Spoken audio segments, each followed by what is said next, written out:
Estamos aqui com mais um vídeo para fazer uma meditação na Palavra de Deus acerca do seguinte tema: de que lado você está? Qual é a sua postura no reino de Deus?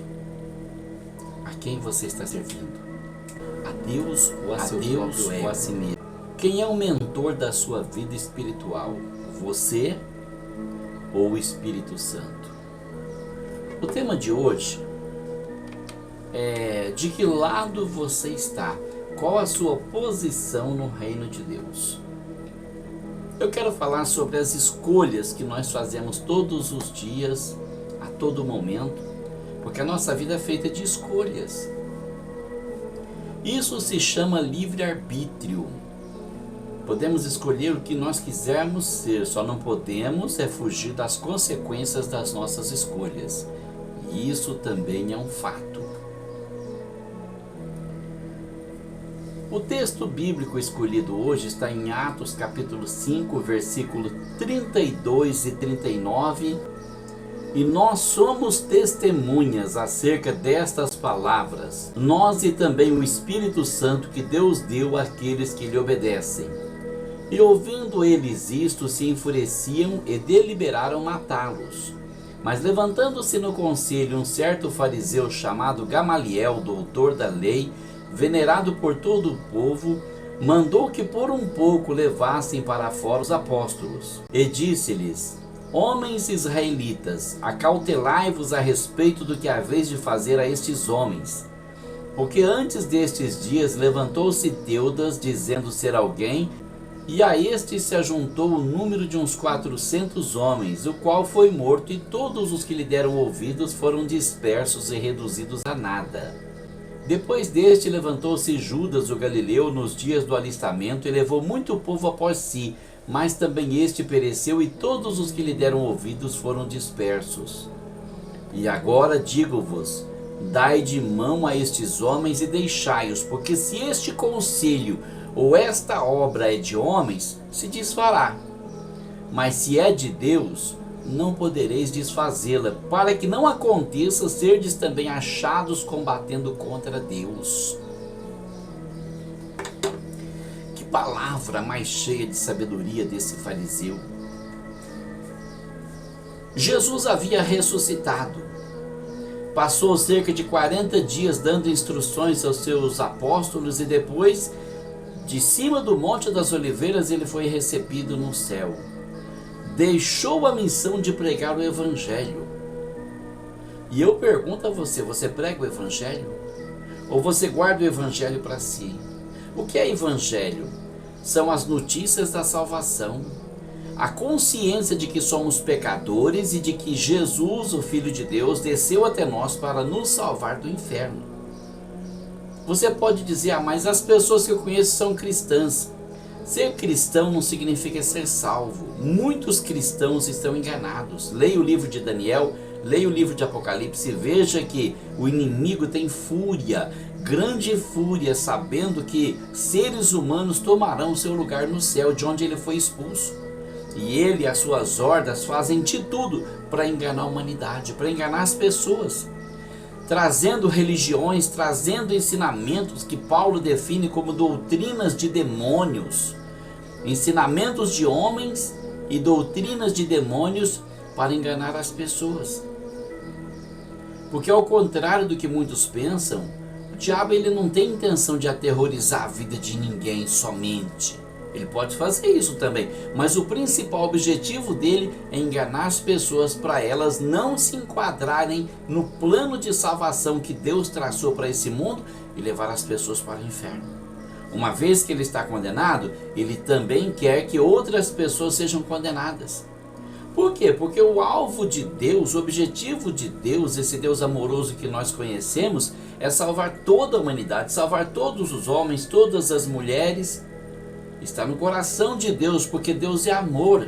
Jesus disse em João 3,16: Deus amou o mundo de tal maneira que enviou o seu Filho unigênito para que todo aquele que nele crê não pereça, mas tenha vida eterna.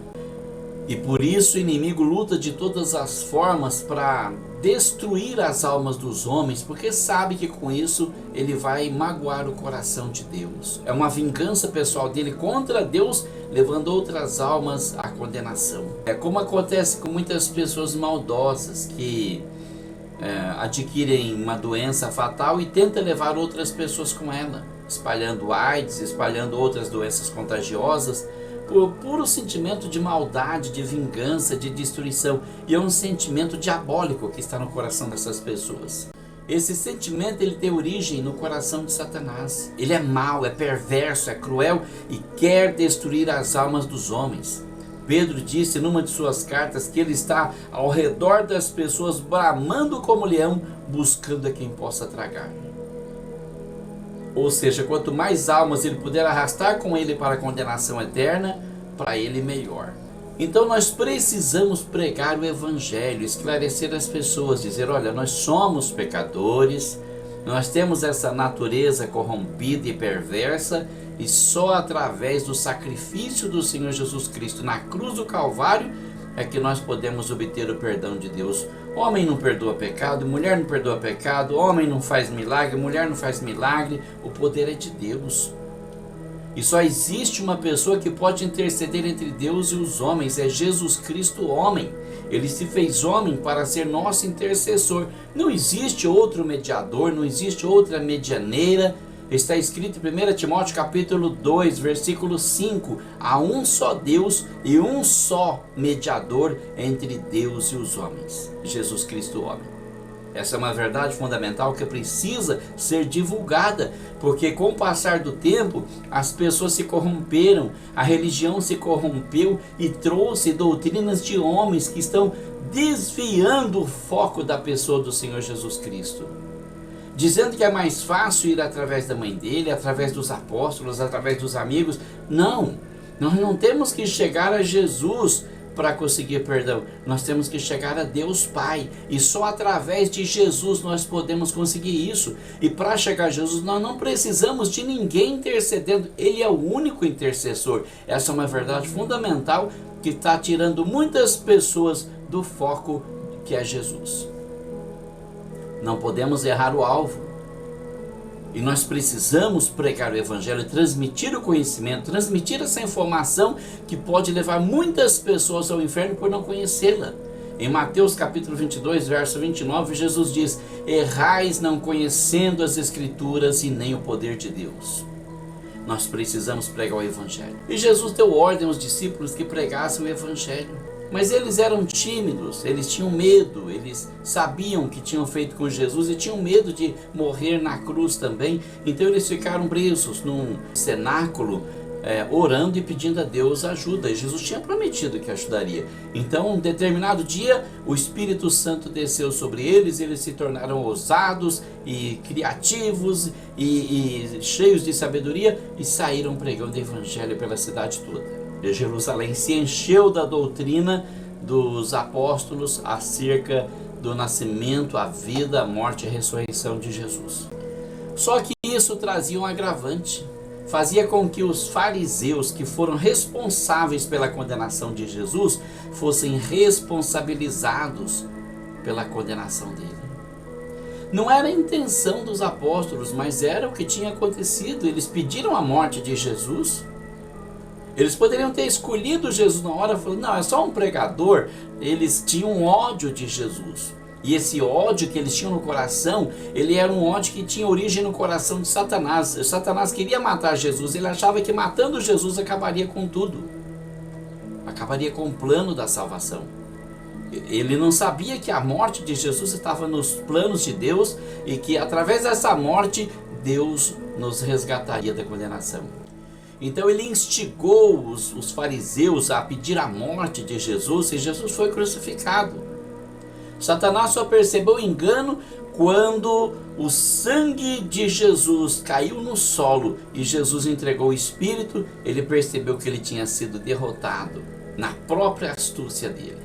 Agora os fariseus não queriam ser responsabilizados, então eles tinham temor, eles tinham ódio, eles passaram a odiar os apóstolos. E em determinadas ocasiões prenderam os apóstolos, chicotearam os apóstolos e disseram para eles: olha, vocês não vão mais pregar essa palavra aqui, vocês não vão ensinar acerca desse Jesus, nós não acreditamos que ele ressuscitou e nós também não queremos ser responsáveis pela morte dele. Então, chega nessa ocasião e eles encontram os apóstolos pregando no templo.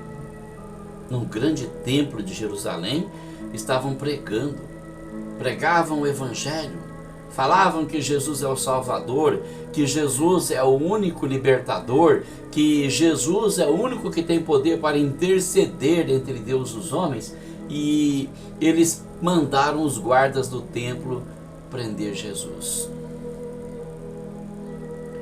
E eles mandaram os guardas do templo prenderem os apóstolos. Agora, as nossas escolhas são muito importantes porque elas nos trazem consequência. E aí o que acontece? Eles estão diante dos fariseus e os fariseus perguntaram para eles: nós não mandamos vocês parar de pregar essa doutrina aqui e vocês estão enchendo a cidade com essa baboseira, nós não queremos que vocês falem mais disso. Então Pedro transmite essa palavra dizendo: olha, é mais importante obedecer a Deus do que aos homens. Nós temos que obedecer a Deus e não a vocês. E começa a falar a respeito do que havia acontecido. E Pedro argumenta falando a respeito do plano da salvação, apontando Jesus como o único Salvador, e os fariseus começaram a ranger os dentes de ódio contra eles. Tinham intenção de matar eles e começaram a falar: olha, não vai ter jeito, vamos matar alguns para assustar os outros. Então aí surge Gamaliel, o grande Gamaliel, aquele fariseu que era professor do farisaísmo, era doutor nas escrituras, nos ensinamentos de Moisés, e Gamaliel chama eles e dá um conselho: olha, tira os apóstolos lá para fora que eu quero falar com vocês em particular. Aí ele traz essa palavra: homens israelitas, acautelai-vos a respeito do que vocês hão de fazer a estes homens, porque várias pessoas se levantaram dizendo que era alguém, ajuntou muitas pessoas após eles, mas quando eles morreram, as turbas se dissiparam e tudo se acabou, a doutrina desapareceu. Mas agora eu vou dar um conselho para vocês: tomem cuidado com o que vocês vão fazer com estes homens, porque se essa doutrina é de homens, é coisa de homens, nasceu com eles, vai acabar se desfazendo, vai acabar em nada. Mas se essa doutrina, se esse ensinamento que eles estão pregando é de Deus, vocês não vão conseguir acabar com ela. Não vão conseguir acabar com esse ensino e vocês ainda vão ser achados lutando contra Deus. Olha que ensinamento mais prudente. A gente precisa ter cuidado com o que a gente fala e contra quem a gente fala, porque nós podemos achar que estamos lutando contra uma pessoa e podemos estar lutando contra Deus. Cuidado quando você bate o martelo. Cuidado quando você abre a sua boca. Cuidado quando você levanta a sua voz contra uma doutrina. Procura saber se ela não está nas Sagradas Escrituras. Pede orientação para Deus. Você que se julga espiritual, toma muito cuidado com o seu julgamento, com as suas condenações. Porque você pode estar zeloso de Deus como Paulo estava, mas se achado lutando contra Deus. Provérbios capítulo 14, verso 12 diz assim: há caminho que ao homem parece direito, mas o seu fim são caminhos de morte. Olha que palavra cheia de sabedoria. O apóstolo Paulo achava que estava fazendo a coisa certa. Ele achava que estava no caminho certo. Ele cresceu na religião dos fariseus e seguiu o ensinamento deles. E esse é o maior problema das pessoas que frequentam uma religião. Elas seguem o padrão. Elas não se importam com a consciência, elas não se importam com as escrituras, elas não se importam com a voz do Espírito Santo. Elas seguem o padrão da religião. O que o grupo disse é a mais absoluta verdade. Ele viveu no anonimato até que ele decidiu fazer uma escolha, escolheu perseguir os cristãos. Num determinado dia, quando os fariseus perseguiam Estevão, porque Estevão estava pregando o evangelho, decidiram perseguir ele, resolveram interrogar ele, porque através do interrogatório, muitas vezes, se arma uma cilada. A pessoa pode tropeçar numa palavra e se condenar.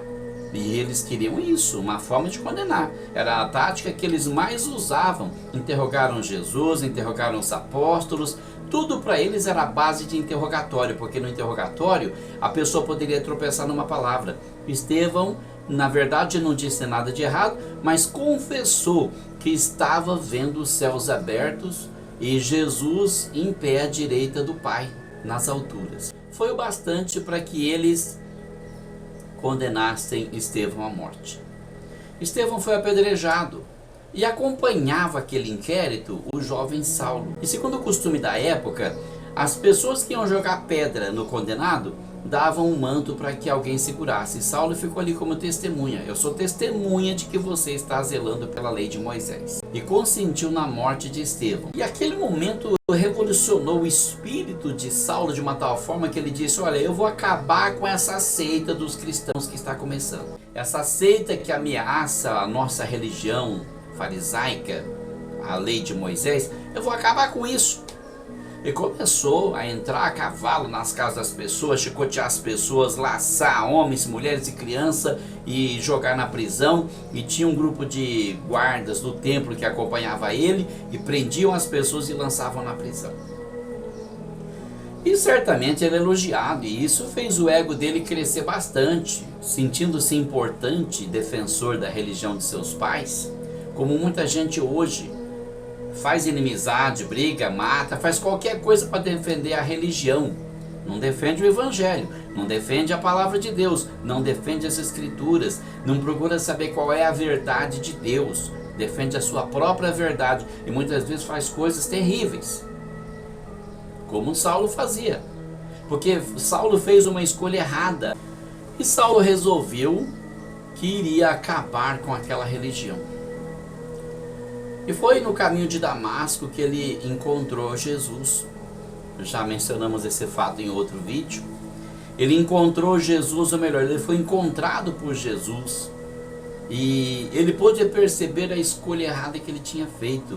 Aí vieram a culpa, os remorsos, os sentimentos. Quanta gente eu espanquei, quantas pessoas matei, quantos aprisionei, quantos irmãos na fé eu persegui. E o Senhor Jesus disse para Ananias: eu vou mostrar para ele o tanto que ele deve sofrer por amor do meu nome. E do mesmo jeito que ele fez com outras pessoas, fizeram com ele, e pior. E ele resistiu, porque ele sabia que ele era devedor. E isso é uma característica maravilhosa, quando a pessoa reconhece os seus erros, quando a pessoa admite. Porque tem gente que murmura por tudo, né? Ai meu Deus, o que eu fiz para Deus para merecer isso?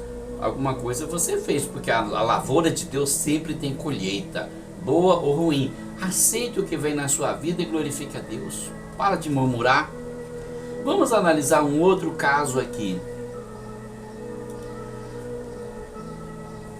Quando Jesus foi preso, ele poderia ter sido solto. Pilatos deu essa oportunidade. Posso soltar o rei dos judeus. Ele disse isso ironizando, é claro. Mas os fariseus incitaram a multidão. Mas os sacerdotes, os fariseus, incitaram a multidão a gritar: não, crucifica Jesus e solta Barrabás. Então, a multidão fez a escolha errada. A multidão poderia ter pensado um pouco, falado: pera um pouquinho, por que eu vou pedir para soltar um criminoso? Por que eu não peço para soltar aquele que andou curando todo mundo que estava doente, ensinando coisas boas?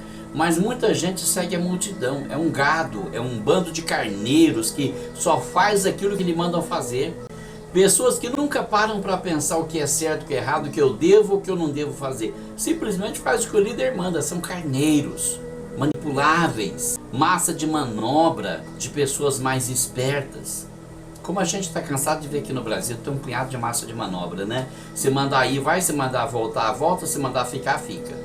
Não para pensar, não para analisar, não vê, não examina os fatos para tirar uma conclusão mais lógica. E depois vem a consequência. A multidão escolheu errado, escolheu Barrabás.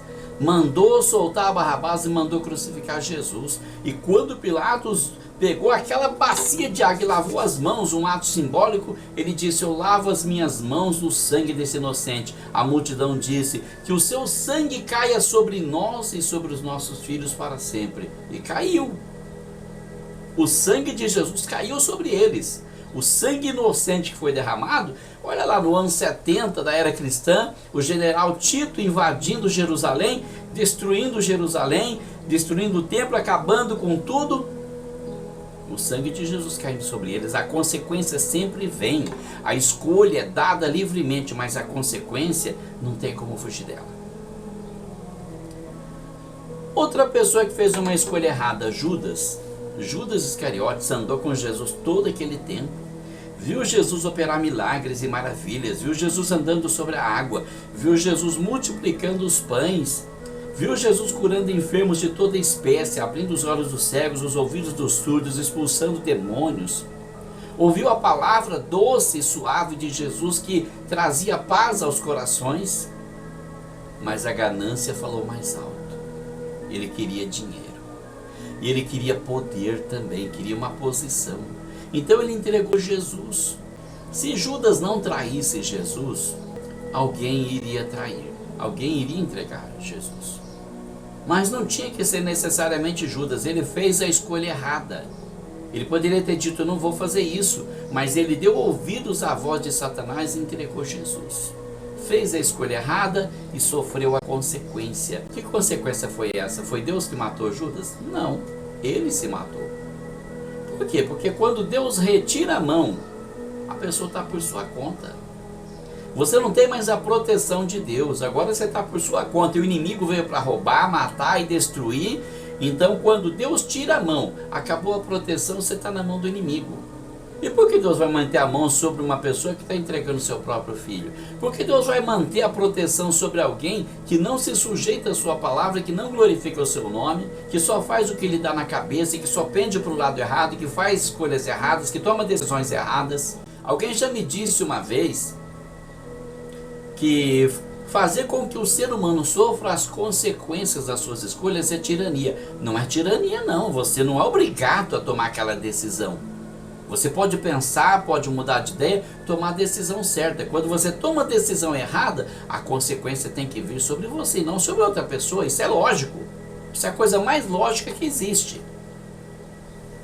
Judas sofreu as consequências.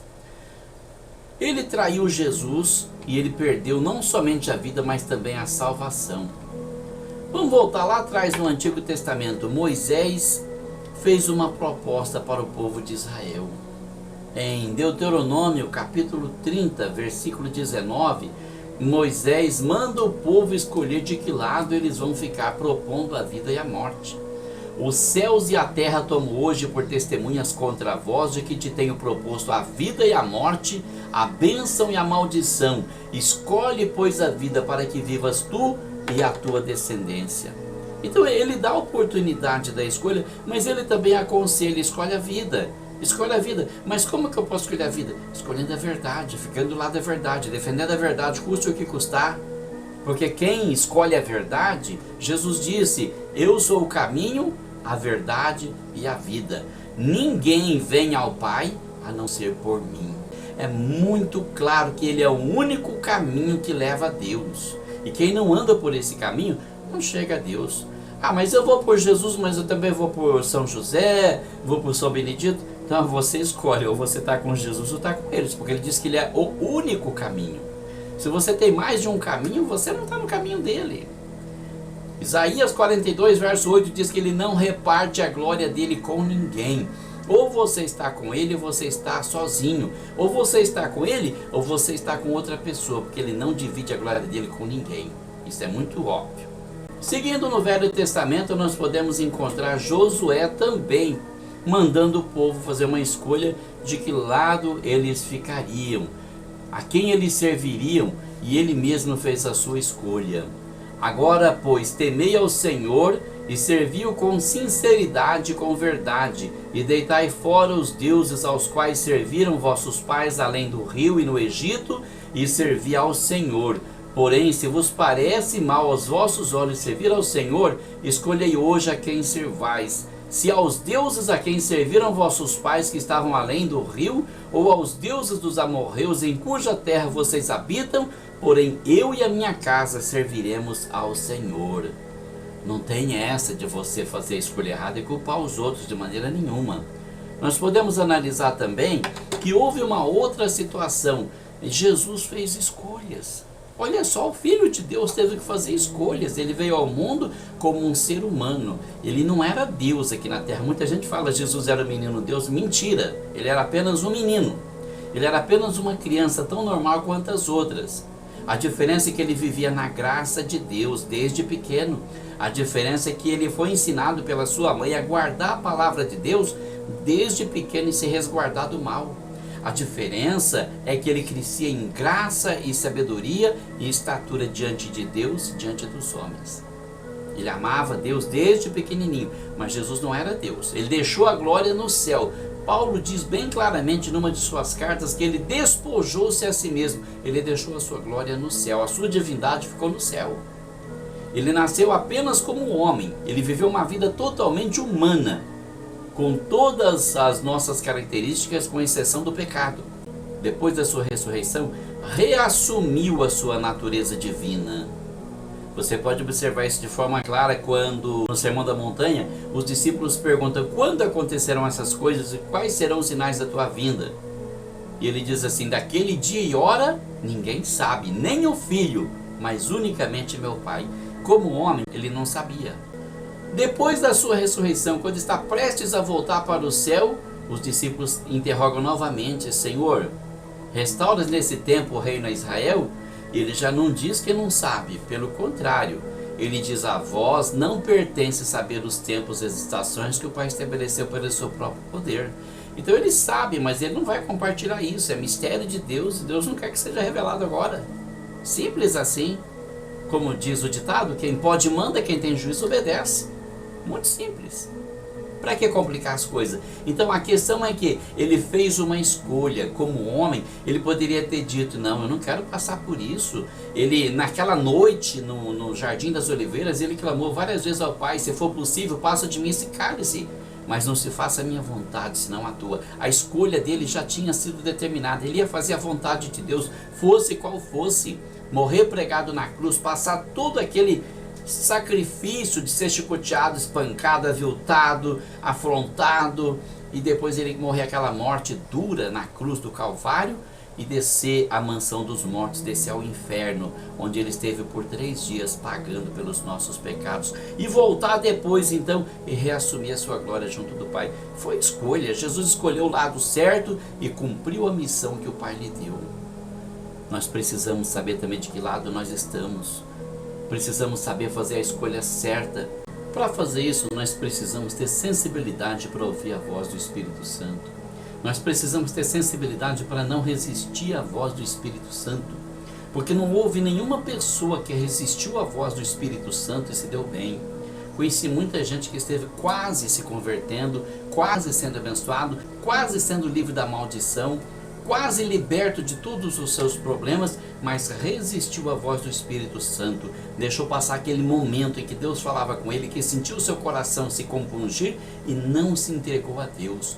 Ficou com medo de perder os amigos, ficou com medo de se indispor com a família, com os amigos, com a sociedade, e resistiu à voz do Espírito Santo, perdendo a oportunidade para sempre. Muito triste tudo isso. Se você ouvir a voz do Espírito Santo, não endureça o seu coração. Deixa Deus falar com você, atende a voz do Espírito Santo e deixa Ele realizar a obra na tua vida. Só assim você vai fazer a escolha certa, vai ficar do lado certo e vai ver depois que compensou todo o sacrifício que talvez você tenha feito, porque sacrifício maior Ele fez por nós. Deus te abençoe, ilumine a sua mente e lhe dê sensibilidade para ouvir a voz do Espírito Santo, em nome de Jesus.